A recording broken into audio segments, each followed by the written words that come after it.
had this wagon pulled up to the door when it was raining, and I seen a chicken in it.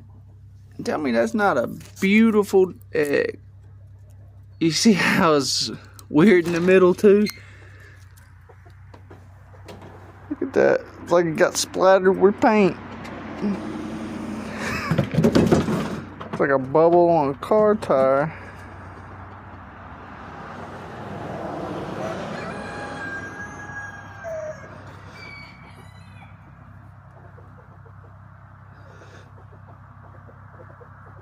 Such a pretty egg.